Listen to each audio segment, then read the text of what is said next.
За, D витамины дутагдал нь бол хамгийн нэгдүгээр хэрэгсэл гэдэг бол манай монголчууд бүгд мэддэг ясны сэргэжилт.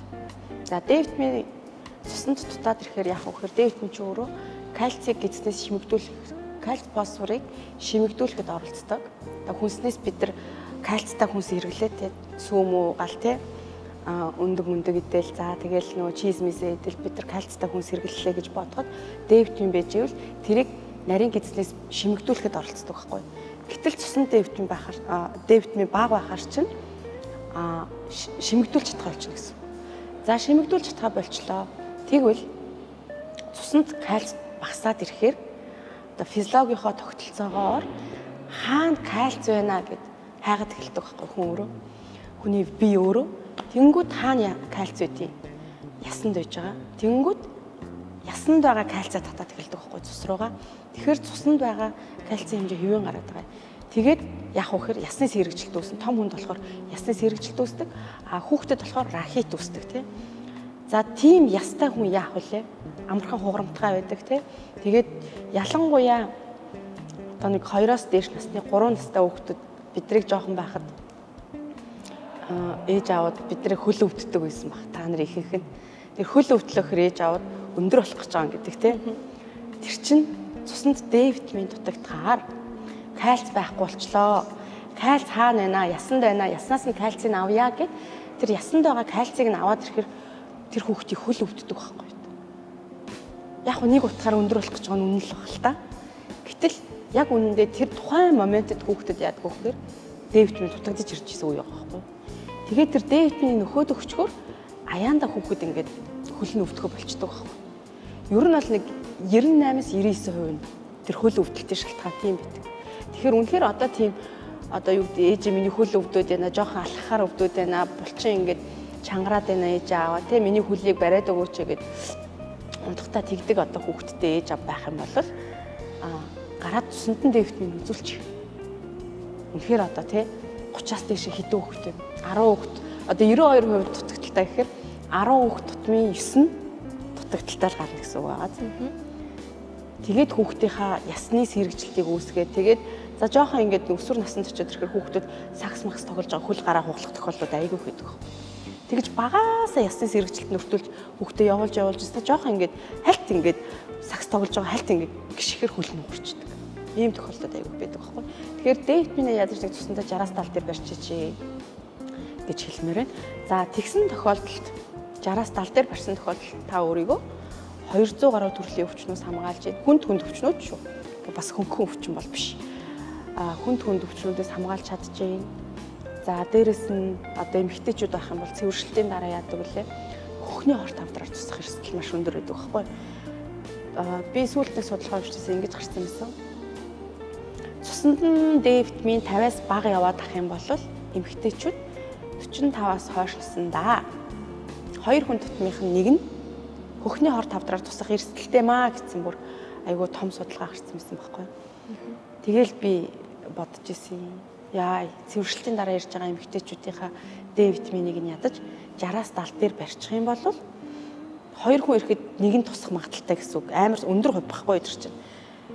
Эмэгтэйчүүдээс хөхний хорт авдраас сэргийлж болох юм байна. За, тэгээд жирэмсэн ээжүүд байна.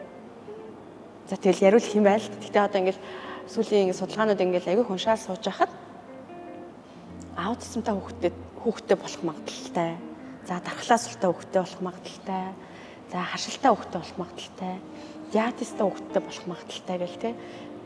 Жирэмсэн эрүүл ихээс эрүүл хүүхэд гэдэг шиг жирэмсэн байхдаа л ээж D витаминээ 50-аас дээш ч юм уу 60-аас дээшээ барьж авах юм бол төрснийхөө дараа та өөрөө ясны сэргэжилтэнд өртөхгүй юм байна. За, дээрэс нь хүүхэд нь ясны сэргэжилтэнд өртөхгүй юм байна. За, тэгээд дархлаа сайтай хүүхэд болох юм шүү дээ. Юу нь бол амархан ханаа томоо хүрээд идэггүй, харшлаад идэггүй тийм хүүхэдтэй болох магадaltaй. За, тэгээд дээрэс нь аутизмтай хүүхэдтэй болох магадлал бас буурчдаг байхгүй.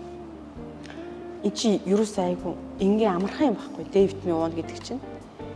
Тэгэхээр энийг л ядаж манайхан хэрэгжүүлчихсэй гэж би айгүй хүсдэг. За, тэгээ бас нэмээд дурдахад болохоор D витаминаас гадна жирэмсэн ээжүүдийг ярьсан дээрээ ярьчих. Манайд Монгол ээжүүд идэвхтэй хэлбэрийн фолио өвчл, идэвхгүй хэлбэрийн фолио өвчл байдаг гэдгийг ер нь мэдэх нь ховор байдаг. За, идэвхтэй хэлбэрийн фолийн хүчил гэдэг нь болохоор метилфлот гэж нэрлэдэг. За тэр нь Монгол улсад одоо яг зарагдж байгаа эмийн сан руу ороод ингээ харахад идэвхтэй хэлбэрийн фолийн хүчил зарагдж байгаа газар байдгүй. Ховор байдаг л ахaltaа би ямар Монгол улсын бүх эмийн сангаар орж үзсэн биш байдаг л ах. Гэхдээ эмийн бүртгэлээс ингээ харахад зөвхөн идэвхтэй хэлбэрийн фолийн хүчил манайх л байдаг байхгүй. За тэгээ идэвхгүй хэлбэрийн фолийн хүчил уухаар л бас л нөгөө нэг аутизмтай хүүхдтэй болох магадлал байна л гэсэн судалгаанууд байгаад байгаа байхгүй юу. Тэгэл бас нөгөө нэг өргүүдэлтэй ээж аавууд идэг шүү дээ. Тэр ээж аавуудад бас идэвхтэй идэвхгүй хэлбэрийн фолийн хүчил уулгаал ингээд судалгаанууд байдаг. Тэгээд хүн болгоны нөгөө гений мутац гэж юм байж байгаа. Тэр гений мутацтай холбоотойгоор идэвхгүй хэлбэрийн фолийн хүчил уугаад идэвхтэй хэлбэр шилжүүлдэг тэр мутацтай хүн байх юм шилжүүлдэг гений мутацтай хүн байх юм бол тэр фолийн хүчил идэвхтэй хэлбэр шилжихгүй байхгүй. Тэгэхээр яах юм? Ургийн хажигт үсэх магадaltaй л гэсэн үг байна. Тэгсний орд зүгээр идэвхтэйг л уучих л. Тэрийг нь манай эмчнэр зөвлөд хөчгөлдөөл гэж би хэлмээр санагдаад байна.